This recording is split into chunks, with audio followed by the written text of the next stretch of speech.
welcome back to episode 4 of Miss D's virtual art classroom. So obviously I love being an art teacher, but this week I am going to fulfill my dreams of having my own cooking show because I am going to show you guys how to make your own clay.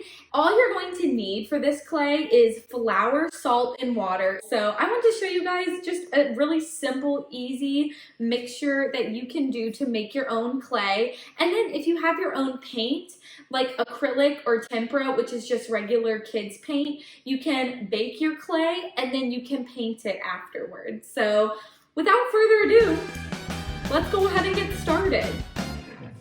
So the first thing you want to do is you just want to get your bowl and you want to get 2 cups of flour. So I have my flour right here.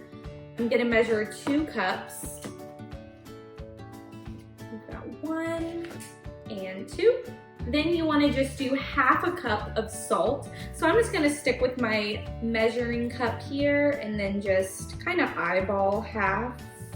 You can be more precise than I am, but I'm never that precise with my recipes.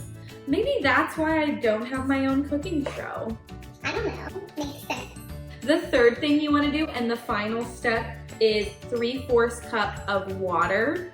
Like I said, I'm just using 1 measuring cup and I'm just eyeballing it.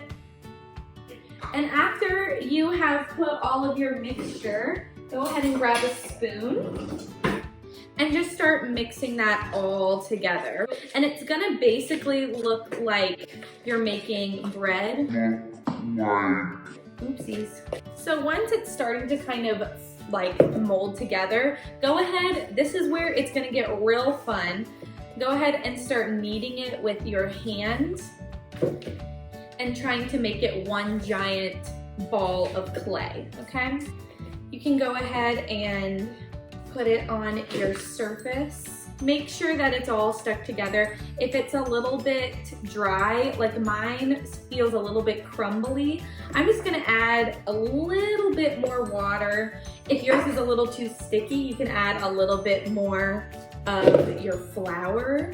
All right, so yeah, once yours is a good consistency where it's not coming off on your hands, but it's also not too dry, you can go ahead and put it on whatever surface.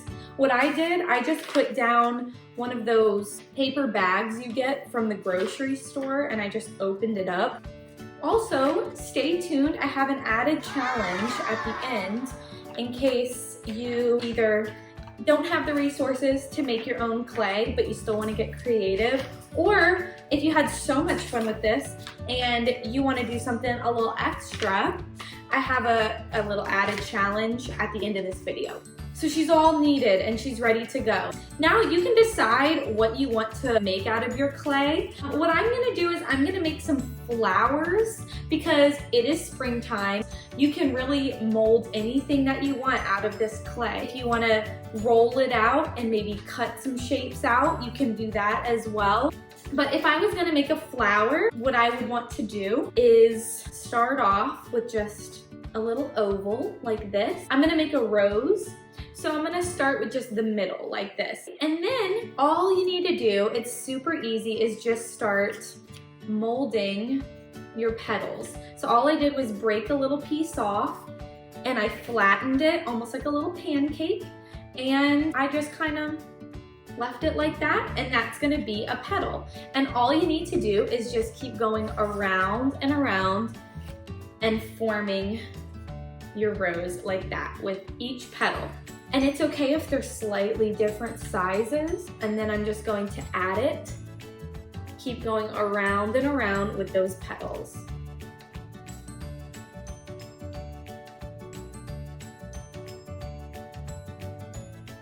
Make sure that your rose is staying kind of pointed at the bottom.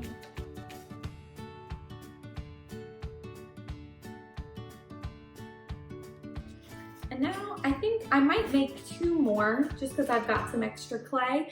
And if you end up having extra clay but you don't want to use it all right now, you can just cover it and put it in the fridge, and it should last you a couple of days in case you wanted to come back and make something. Like I said, you can make your little flower if you would like I did, or if you want to make your own thing. I just kind of flattened out and made a heart. You can do something like that if you want. I also did another flower where I kind of opened up the petals a little bit more, so you can do that as well to make it look like it's more bloomed. Go ahead and put them on a pan with some foil, and we're going to bake them at 200 degrees for 15 to 30 minutes depending on how damp your clay was. So you might just have to check on it here and there and see if it's hardened or not. After they're done baking, I'm gonna grab my paint to paint my little sculptures with. If you have paint lying around, you can paint your sculptures along with me as well. All right, let's go ahead and get these baking.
For today's added challenge, I saw this cool postcard idea and I thought we could make our own versions to send to friends or family to let them know we're thinking of them.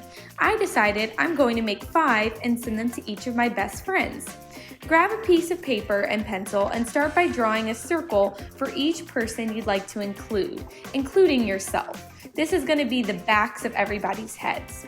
Then draw 2 small parallel lines under each circle for their necks. Next, draw 2 curved lines coming off of the neck for their shoulders and shirt. Now, we're going to decide who's who by drawing their hair on the circles. Try to think of how the person usually wears their hair. If you need some inspiration, there will be an idea sheet at the end of this video.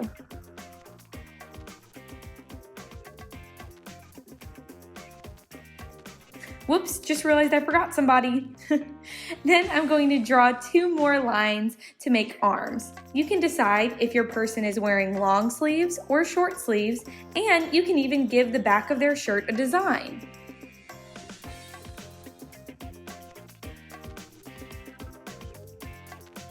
I decided I was going to outline my people with a thin black marker and paint them with watercolor. If you don't have these resources, you can use any other coloring utensil you have lying around. I also decided to write Friends Forever as the title of my postcard in a cool font, and I also decided to write everybody's name underneath each person. There will also be a title idea sheet at the end of this video if you need some inspiration. Feel free to do the writing in pencil first, and the last thing I'm going to do is give my postcards some color by using those watercolors. Thank you guys so much for following along and spreading some cheer to your friends and family. I know that they're really going to appreciate receiving those in the mail. The idea sheets will pop up next, so feel free to pause the video on those sheets while you're working to gain some further inspiration or to help you get some ideas for your own friends and family while you draw.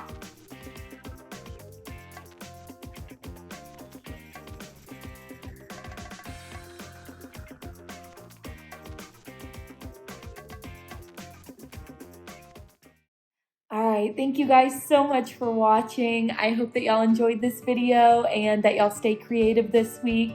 And as always, stay happy and healthy.